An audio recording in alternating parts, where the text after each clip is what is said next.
Welcome dear rockers, कैसे हो आप सभी। तो आज हम लेकर आ गए आपके लिए कमाल की कॉमेडी मूवी लेकर जो आपको काफी एंटरटेन करेगी। चलिए शुरू करते हैं। तो कहानी की शुरुआत काफी सिक्योर जेल से होती है जहां से कोई कैदी आज तक भाग नहीं पाया, इसलिए सबसे खतरनाक कैदियों को इसी जेल में रखा जाता है। उसी जेल में केविन नाम का एक बंदा भी होता है जिसने अपनी सजा काट ली है और आज वो जमानत पे रिहा होगा। इसीलिए ओल्गा नाम की लड़की उसका इंटरव्यू लेने आती है और कहती है कि सर आपको सिर्फ 18 महीनों की जेल हुई थी, लेकिन उसमें भी आपने 7 बार जेल से भागने की कोशिश की है। कई सारे कैदियों को आपस में लड़वाया भी और कुछ ही टाइम के अंदर आप कैदियों के बॉस भी बन गए। आपने ये रास्ता क्यों चुना जबकि आप शांति से भी तो अपनी सजा काट सकते थे। अब इस पर केविन कहता है कि देखो मेरा बचपन से एक ही सपना था कि मैं एक माफिया बनूं, उसी सपने को पूरा करना चाहता हूँ। ओल्गा कहती है बड़े महान इंसान हो आप, जेल से छूटने के बाद भी दोबारा जेल में आने के सपने देख रहे हो। अरे जब आपको जमानत मिल रही है तो आपको एक साधारण तरीके से जिंदगी गुजारनी चाहिए, नए लोगों से मिलना चाहिए ताकि उनके बारे में आप जान सको कि वो कैसी जिंदगी गुजारते हैं। इससे आपको एक साधारण जिंदगी गुजारने का पता चलेगा। केविन कहता है देखो मुझे लोगों के बारे में जानने के लिए उनकी जिंदगी में घुसने की जरूरत नहीं है, मैं किसी को एक झलक देखकर उसकी खानदान की स्टोरी निकाल सकता हूँ। चलो मैं तुम्हारे बारे में कुछ बताता हूँ कि तुमने करियर को लेकर खूब सपने सजाए थे ना, लेकिन क्या हुआ, किसी लूजर बंदे के प्यार में पड़कर तुमने अपना करियर खत्म कर दिया। अब सिर्फ परिवार चलाने की कोशिश में लगी हुई हो। तुम्हारा किचन बड़ा ही घटिया है, तुम्हारे पति ने दिया होगा ना, प्यार की निशानी समझ कर रखा है ना तुमने उसे, यही तो देने की उसकी हैसियत है। अब ये सारी चीज सुनकर ओल्गा तंग रह जाती कि सिर्फ मुझे देखकर ये मेरे बारे में इतना कैसे बता सकता है। केविन कहता है कि तुम्हें तो अपने पति से दूर हो जाना चाहिए, तुम्हारे आने वाले बच्चों को तुम खुद के दम पर भी पाल सकती हो, यही तुम्हारे लिए बेहतर होगा। तो ओल्गा भी थोड़े गुस्से में कह देती है कि सुनिए ना तो मैं कभी अपने पति को छोड़ूंगी और ना ही वो एक लूजर है समझे। कहकर ओल्गा उदास होते हुए चली जाती है। दूसरी तरफ हम ओल्गा के पति जेम्स को देखते हैं जो कि एनवायरमेंट ऑफिसर है, मतलब कि वातावरण से जुड़ी किसी भी चीजों को नुकसान पहुंचाते हुए कोई दिखाई दे तो जेम्स का काम होगा उसके खिलाफ रिपोर्ट बनाना और नुकसान की भरपाई करवाना। अभी वो एक छोटे बच्चे के पीछे पड़ा हुआ है जो किसी गार्डन से फूल तोड़कर भाग रहा था, तो वो बच्चे का पीछा करने लगता है और उस बच्चे को पकड़ने के लिए वो अपने सीनियर ऑफिसर को बैकअप के लिए बुलाता भी है कि जल्दी आओ मुझे तुम लोगों की सख्त जरूरत है। तो सीनियर ऑफिसर भी उसका मजाक उड़ाते हुए कहता है कि अच्छा अभी भेज देते हैं हेलीकॉप्टर और टैंक्स वगैरह, तुम तो लड़ाई लड़ने जा रहे हो ना। अबे गधे कहीं के, छोटे बच्चे को पकड़ने के लिए तुम्हें हमारी मदद चाहिए क्या। अब ये सुनकर जेम्स खुद ही बच्चे के पीछे भागने लगता है। देखकर थोड़ा थोड़ा लग भी रहा है कि जेम्स एक लूजर है दोस्तों, जैसा केविन बता रहा था। अब काफी दूर तक भागने के बाद जेम्स बच्चों के अड्डे पे पहुंच जाता है जहां पर होते हैं कई सारे बदमाश। तो वो जेम्स से कहते हैं कि क्यों भाई साहब क्या परेशानी तुमको, इधर क्यों मटक रहे हो। तो जेम्स कहता है कि तुम लोगों में से एक बच्चे ने एक घर के गार्डन से फूल तोड़ा है, मुझे उसके खिलाफ रिपोर्ट बनानी है और फाइन भी लेना है उस पर। बच्चों का लीडर जेम्स से कहता है कि अच्छा तो ऐसी बात है, जरा पकड़ कर तो दिखाना, वही फूल तेरी कब्र पर चढ़ा देंगे। सुनकर बेचारा जेम्स बच्चों से डरकर भाग जाता है, उसकी हवा निकल जाती है। लेकिन तभी ओल्गा उसे फोन करके उसके हालचाल पूछने लगती है। उसे लगता है कहीं जेम्स फिर से किसी मुसीबत में ना पड़ जाए। अब ये देखकर वो सारे बच्चे जेम्स से कहते हैं कि जा जी ले अपनी जिंदगी, तू भी क्या याद रखेगा, लेकिन हाँ इस बार छोड़ रहे हैं, अगली बार दिखाई दिया तो अच्छा नहीं होगा। बड़े खतरनाक बच्चे हैं दोस्तों ये। दूसरी तरफ केविन जेल से निकलकर मार्केट में आ जाता है और यहाँ पर हमें केविन की सच्चाई पता चलती है कि असल में केविन एक अंडरकवर एजेंट है। उसने खुद को जानबूझकर जेल भेजा और ये दिखाने की कोशिश की कि वो कितना बड़ा गुंडा है ताकि ड्रैगन नाम के एक चाइनीज माफिया के साथ डील कर सके। अब केविन ड्रैगन को इस मार्केट में बुलाना चाह रहा होता है ताकि यहाँ पर आने के बाद केविन अपने बाकी साथियों के साथ मिलकर ड्रैगन को मार दे। जेल में रहकर केविन फेमस हो ही गया था, इसलिए ड्रैगन उससे मिलने आ जाता है ताकि कुछ बिजनेस की बात कर सके। केविन की साथी ऑफिसर जेनिफर अपनी पूरी टीम के साथ रेडी होती है ड्रैगन को जान से मारने के लिए। तो वहीं केविन भी एक फॉर्चून टेलर के घर में आ जाता है जहां आने के बाद उसको कैमरा और एयरपीस दिया जाता है ताकि उसकी और ड्रैगन की सारी बात जेनिफर सुन सके। वो फॉर्चून टेलर केविन से कहती है तुम्हारे सर पर खतरे की घंटी मैं महसूस कर पा रही हूँ, तुमने अपनी बातों से किसी लड़की का दिल दुखाया है जिसकी सजा के हिसाब से तुम्हारी तो आज वाट लगने वाली है। और यहाँ पर वो किस लड़की की बात कर रही है, ओल्गा की दोस्तों। केविन भी कहता है कि मैंने जो भी ओल्गा से कहा वो सब सच था, उसका पति लूजर है तो लूजर को लूजर ना कहूँ तो क्या कहूँ, वैसे भी देखो तुम्हारी बकवास बातों पर मुझे यकीन नहीं है, इसलिए अपना मुंह बंद रखो। इतना कहकर वो ड्रैगन से बात करने चला जाता है। ये सब आपस में गाड़ी के अंदर सवार होकर बातें कर रहे होते हैं। तो वहीं बाजार में ओल्गा और जेम्स आए होते हैं क्योंकि ओल्गा कभी भी बच्चे को जन्म दे सकती है, तो उसी बच्चे के लिए कपड़े खरीदने वो दोनों आए होते हैं। पर तब जेम्स को सामने ड्रैगन की गाड़ी दिखाई देती है जिसने अनजाने में जमीन पर लगे फूलों को कुचल दिया होता है। अब जेम्स शहर एनवायरमेंट ऑफिसर वो तुरंत ही ड्रैगन की गाड़ी के पास आता है और चिल्लाने लग जाता है कि ये क्या किया तुम लोगों ने, तुम्हारे खिलाफ अभी रिपोर्ट बनाता हूँ। लेकिन तभी केविन के गुस्से का ठिकाना नहीं होता कि ये कौन सी मुसीबत सामने आ गई। अच्छा खासा ड्रैगन को जान से मारने वाला था, तो वो गाड़ी के बाहर आकर कहता है कि माफ कीजिए सर, कल किसी को भिजवा कर नए फूल लगवा देंगे, हमें जाने तो बहुत जरूरी मीटिंग चल रही है। लेकिन जेम्स कहता है काल करे सो आज करे, आज करे सो अब, तो फटाफट फूलों को सही करो वरना मैं तुम सबको यहाँ से जाने नहीं दूंगा, पहले बता रहा हूँ। बेचारा केविन उन फूलों को सही करके जेम्स से माफी मांगता है कि अब तो जाने दो मेरे बाप। लेकिन ड्रैगन को अब तक शक हो जाता है कि कहीं ये सब मुझे फंसाने की प्लानिंग तो नहीं चल रही है, इसलिए ड्रैगन के साथ ही सीधे जेम्स को शूट कर देते हैं। लेकिन बीच में केविन आकर जेम्स को तो बचा लेता है, पर गोली उसके पेट में जाकर लग जाती है, जिससे वो हो जाता है घायल। तब तक ड्रैगन भी वहां से बचकर भाग चुका था। ये देखकर जेनिफर जैसे ड्रैगन का पीछा करने वाली होती है कि हड़बड़ी में उसकी बस ही पलट जाती है। जेम्स की वजह से हाथ आया शिकार अब निकल चुका था, लेकिन मुसीबत यहीं पर खत्म नहीं होती। तभी ओल्गा के पेट में दर्द होने लगता है, क्योंकि डिलीवरी का टाइम हो चुका था। इसीलिए जेम्स, केविन और ओल्गा दोनों को तुरंत हॉस्पिटल लेकर जाता है, जहाँ होता है दोनों का इलाज। और तब जेम्स को पता चलता है कि ओल्गा ने तो लड़के को जन्म दिया है। सुनकर उसकी खुशी का ठिकाना नहीं होता कि मैं तो पापा बन गया। लेकिन बेचारा केविन वो कहता है कि मुझे ये तो हमेशा से पता था कि मरने के बाद मैं स्वर्ग में तो नहीं जाऊंगा, पक्का नरक में गर्म तवे पर फ्राई होऊंगा। लेकिन मुझे क्या पता था कि मेरी किस्मत इससे भी बेकार निकलेगी। और दोस्तों तब हमें पता चलता है कि केविन के काफी ज्यादा घायल होने की वजह से उसकी आत्मा उसके शरीर से बाहर निकलकर सीधे जेम्स के बेटे के अंदर चली गई है। जी हाँ दोस्तों, अभी जन्म लिए बच्चे के अंदर केविन की आत्मा आ चुकी है, जिसे ओल्गा और जेम्स दोनों घर के अंदर लेकर जाते हैं और अपने ही बच्चे की तरह उसको प्यार करने लगते हैं। बेचारा केविन कह रहा होता है, ऊपर वाले किस गलती की सजा दे रहा है मुझे, एक बच्चा बना दिया मुझे, क्या बिगाड़ा था मैंने। अब केविन एकदम से छोटा है दोस्तों, तो उसकी आवाज तक नहीं निकलती, वो बता भी नहीं पाएगा किसी को कि वो एक अंडरकवर एजेंट है, बल्कि कोई बच्चा नहीं। अब ऐसे बच्चे के शरीर में रहते रहते करीब 1 साल गुजर जाता है और अब थोड़ा थोड़ा केविन बोलने भी लगता है। जेम्स अपने बेटे से कहता है कि तुम तो एक महान पुलिस ऑफिसर के बेटे हो, बड़े होकर भी मेरी तरह बनोगे ना, चलो बेटा कहो मेरे साथ कि मेरे पापा हीरो हैं। तो केविन कहता है मेरे पापा लूजर हैं। और ये सुनकर जेम्स हो जाता है बेहोश कि 1 साल का बच्चा इतने अच्छे से कैसे बोल सकता है। अब रात को जब जेम्स को होश आता है ना, तो वो फिर से अपने बेटे के पास जाकर देखता है कि ये सच में बोलता है क्या। तो केविन कहता है कि अबे बकलोल ऐसे क्या घूर रहा है, खा जाएगा क्या मुझे। और यहाँ जेम्स की फिर से हालत खराब, और वो जैसे ओल्गा को उठाने वाला होता है तो केविन कहता है अबे तू पागल हो गया है क्या, हार्ट अटैक देगा क्या अपनी पत्नी को, मर जाएगी मुझे ऐसे देखकर। जेम्स फिर जल्दी से केविन को बाथरूम में लॉक कर देता है और बाथटब में गर्म पानी में उसको डालते हुए कहता है कि चल अब बता तू है कौन, तू ऐसे कैसे बोल सकता है। तो केविन कहता है कि मैं वही गाड़ी वाला बंदा हूँ जिसे तेरी बेवकूफियों की वजह से गोली खानी पड़ी थी, मेरी हालत का जिम्मेदार कम अकल के इंसान तू ही है। तब जेम्स कहता है तू यहाँ है तो मेरा बेटा किधर है। तो केविन कहता है मुझे क्या पता, कहीं वो मेरे शरीर में तो नहीं घुस गया, लेकिन हाँ मेरी नजर में एक इंसान है जो मुझे ठीक कर सकती है, इसलिए हमें उसके पास जाना चाहिए। जिसके पास वो और जेम्स उसी फॉर्च्यून टेलर के पास आ जाते हैं। तो केविन कहता है कि बुढ़िया सच सच बता, तूने श्राप दिया था ना मुझे, इसकी वजह से मेरी ये हालत हो गई है, जल्दी से मुझे ठीक कर दे और कोई तरीका बता। तो बुढ़िया कहती है अगर तुझे खुद को ठीक करना है तो जा और ड्रैगन को ढूंढ और उसके अंदर अपनी उंगली घुसेड़ दे, तू ठीक हो जाएगा। केविन तो हैरान कि क्या बोल रही है, बड़ी अश्लील बुढ़िया है ये। जेम्स कहता है कि मुझे मेरा बेटा कहाँ मिलेगा, अगर केविन की आत्मा इसमें है तो मेरे बच्चे की आत्मा कहाँ चली गई। जिस पर बुढ़िया कहती है उसी हॉस्पिटल में जहाँ तेरा बेटा जन्म लिया था। सुनकर जेम्स तुरंत हॉस्पिटल आता है, जहाँ केविन को गोली लगने के बाद से ही वो पागल हो गया था। तो हॉस्पिटल वालों ने उसे वहीं पर एडमिट किया होता है, लेकिन असल में वो पागल नहीं हुआ था, बल्कि केविन और जेम्स के बेटे दोनों की आत्मा एक दूसरे के शरीर से बदल गई थी। केविन की आत्मा जेम्स के बेटे के अंदर चली गई और उस बच्चे की आत्मा केविन के भारी भरकम शरीर के अंदर, इसीलिए वो पागलों जैसी हरकतें कर रहा होता है। जेम्स को तो सदमा लग जाता है कि ये सब क्या हो गया। अब केविन कहता है कि देख मैं तुझे पापा तो नहीं बोलूंगा, लेकिन हाँ तू मेरा पार्टनर जरूर बन चुका है, क्योंकि ये मेरा चुटकू सा शरीर ड्रैगन को अकेले नहीं मार पाएगा, इसीलिए तुझे मेरी मदद करनी होगी उस काम को पूरा करने में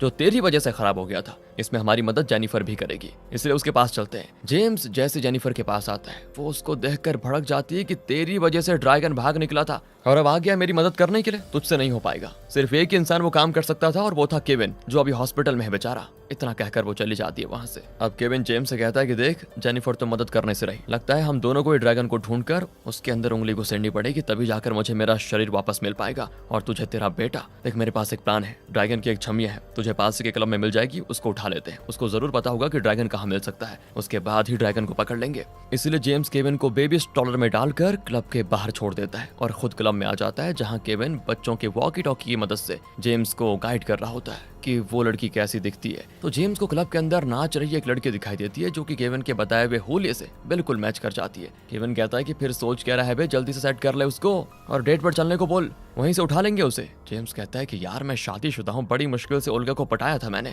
और मेरे बस की बात नहीं है किसी दूसरी लड़की को पटाना। लेकिन दोस्तों फिर वो जैसे ही हिम्मत करके उस लड़की के पास आकर कहता है कि हेलो मिस, इतना कहते वो लड़की घसीट कर उसको थप्पड़ मार देती है, ये कहते हुए कि मुझसे बात करने के लिए भी फी देनी पड़ती है, पैसे दे मुझे तभी तुम्हारा काम करते जाऊंगी। ये सुनकर बेचारा जेम्स अपनी जमा पूंजी निकाल कर उस लड़की को दे देता है, इस उम्मीद में कि अब लड़की खुद से ही ड्रैगन का पता बता देगी। लेकिन वो लड़की तो जेम्स को कमरे में लेकर जाती है और उसके साथ पैसों के बदले एंजॉय करने की सोचती है। जेम्स कहता है ये क्या कर रही हो, मैं शादीशुदा हूँ, मेरी पत्नी को पता चला तो मुझे छोड़कर भाग जाएगी। बेचारा जेम्स बुरी तरह फंस चुका होता है और वो लड़की उसे छोड़ने को तैयार नहीं। तब जेम्स उस लड़की को ऐसा धक्का मारता है ना कि वो सीधे बेहोश। केविन कहता है कि बढ़िया काम किया तूने, चल अब वहां से उस लड़की को उठा कर लेकर आजा, मैं उसे ड्रैगन का पता उगलवा लूंगा। इसलिए जेम्स उस लड़की को सभी से छुपाकर एक फाउंटेन के पास लेकर आता है और उसकी आंखों पर पट्टी बांध देता है। तब केविन उस लड़की से कहता है कि एक कदम भी आगे बढ़ाया तूने तो सीधा खाई में गिरोगी और तुम्हारा ये गोरा शरीर लाल हो जाएगा, समझी। जिंदा रहना चाहती है तो बताओ मुझे कि ड्रैगन कहाँ मिलेगा।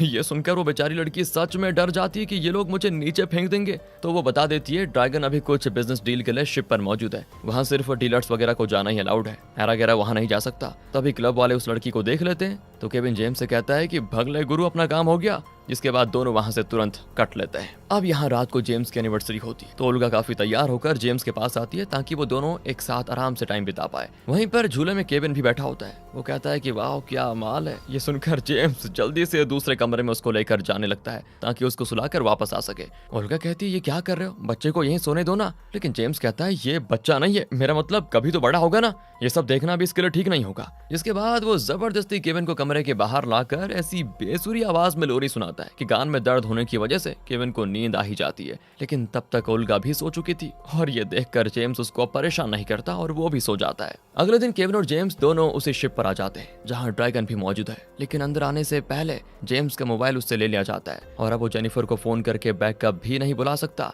जिसके बाद जेम्स खुद को भी एक डीलर बताता है और बाकियों के साथ बैठ जाता है वहां पर। लेकिन केविन बच्चा होने का फायदा उठाते हुए टेबल के नीचे घुस जाता है और वो उस ओर जाने लगता है जहाँ पर फोन वगैरह रखे होते हैं ताकि जेनिफर को बुला सके। पर जेम्स की बेवकूफों वाली हरकतों से सभी को उस पर शक हो जाता है कि ये कौन है, इसको पहले तो कभी नहीं देखा। तो जेम्स अंदाजे से किसी का भी नाम लेते हुए कहता है कि मुझे रजा ने यहाँ भेजा है। तो उनमें से एक डीलर कहता है कि रजा को तो मैं जानता हूँ, तू उसका भाई है क्या, बड़ा भाई या फिर छोटा भाई। जेम्स कहता है मैं छोटा भाई हूँ। ये सुनकर डीलर चौंक जाता है, वो कहता है तू तो कम एज का लगता है, रजा की माँ तो अभी 90 साल की है, तो तू कब पैदा हुआ था जब वो 70 की थी क्या। और ये सुनकर जेम्स के पसीने छूट जाते हैं कि हो गया काम, फंस गया मैं। तो वो उन डीलर में से ही एक को फंसाते हुए कहता है कि मैं यहाँ ड्रैगन को मारने आया हूँ और इस डीलर ने मुझे यहाँ पैसे दिए थे मारने के लिए। ये सुनकर तो अब सारे डीलर्स के बीच झगड़ा शुरू हो जाता है, सभी एक दूसरे को मारने लगते हैं। तो वहीं मौके का फायदा उठाकर ड्रैगन वहां से भागने की कोशिश करता है, पर जब जेम्स उसके पीछे जाता है तो ड्रैगन के गुंडे उससे लड़ने लग जाते हैं। बेचारा जेम्स उन गुंडों के हाथों बहुत मार खाता है और मार खा खा कर उसकी हालत हो जाती खराब। लेकिन जब उसके कोट में लगा हुआ फूल जमीन पर गिरता है और उस पर बदमाश पैर रख देते हैं तो जेम्स का खून खौल जाता है कि अब मैं इनको नहीं छोड़ूंगा। वो जितनी मार खा रहा था उससे भी भयंकर तरीके से सभी बदमाशों की धुलाई कर देता है। तब तक वहां केविन भी आ जाता है जो ड्रैगन को पकड़ लेता है। लेकिन उसकी और जेम्स की मेहनत पूरी तरह से हो जाती है बर्बाद, क्योंकि जिस ड्रैगन को उन्होंने पकड़ा था वो असली नहीं होता, बल्कि एक एक्टर को ड्रैगन का नकली चेहरा दे दिया गया था जिसे असली समझकर इन्होंने पकड़ लिया। वो एक्टर कहता है मुझे माफ कर दो, लेकिन मैं सच कह रहा हूँ, ड्रैगन को मैंने खुद भी अपनी आंखों से कभी नहीं देखा। वो कहता है कि ड्रैगन के बंदे आते हैं और जो जरूरत का सामान होता है वो दे जाते हैं। ड्रैगन को जो भी डायलॉग कहने होते हैं वो मुझे मोबाइल पर भेज दिया करता है,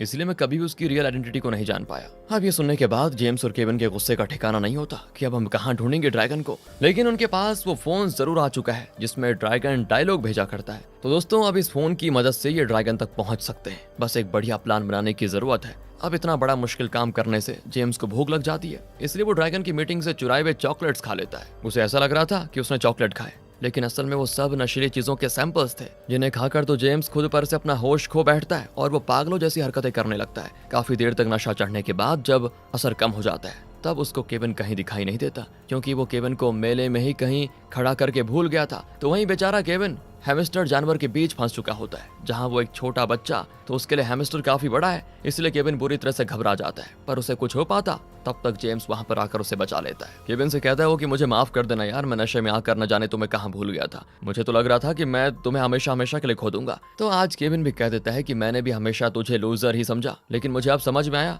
कि जितना मैंने सोचा था तो उससे भी बड़ा लूजर निकला, चल यहाँ से चलते हैं। जिसके बाद दोनों एक दूसरे को गले लगा लेते हैं, पर तभी वहां पर ओल्गा भी आ जाती है, क्योंकि केविन ने जेम्स की नशे में धुत वाली फोटोज खींचकर ओल्गा को भेज दी थी, इसीलिए जिससे घबरा कर ही वो यहाँ पर भागी भागी आई मेले में कि कहीं नशे में जेम्स केविन को कोई नुकसान न पहुंचा दे। अब वो जेम्स को खूब डांट भी लगाती है। अब जेम्स यहाँ पर चाह रहा होता है कि मैं बता दूं इस केविन की सच्चाई, लेकिन ओल्गा ये चीज बर्दाश्त नहीं कर पाएगी ना, इसलिए वो कुछ नहीं कह सकता। जिसके बाद वो हॉस्पिटल में केविन से आकर मिलता है, जिसके अंदर है उसके बेटे की आत्मा। वो उसके साथ प्यार करता है और खेल कर उसका दिल बहलाने की कोशिश भी। अब रात को जेम्स अपने घर पर आता है और खिड़की से केविन को बुलाते हुए कहता है मुझे आइडिया मिल गया है ड्रैगन को ढूंढने का, जल्दी आओ मेरे पास। केविन भी उसके साथ हो जाता है। जेम्स कहता है कि देखो हम ड्रैगन को नहीं ढूंढ पा रहे हैं ना, तो हमें खुद को उसके हवाले करना होगा। जिस मोबाइल से वो एक्टर को डायलॉग्स भेजा करता था, मैंने उसी मोबाइल से लोकेशन भेज दी अपनी, वो हमें ढूंढता हुआ जरूर आएगा, क्योंकि हमने उसके काफी प्लान को बर्बाद जो किया है। उसे डर है कि हम उसकी सच्चाई दुनिया के सामने ला सकते हैं, तो हमें मारने के लिए जब वो आएगा तब हम उसे पकड़ लेंगे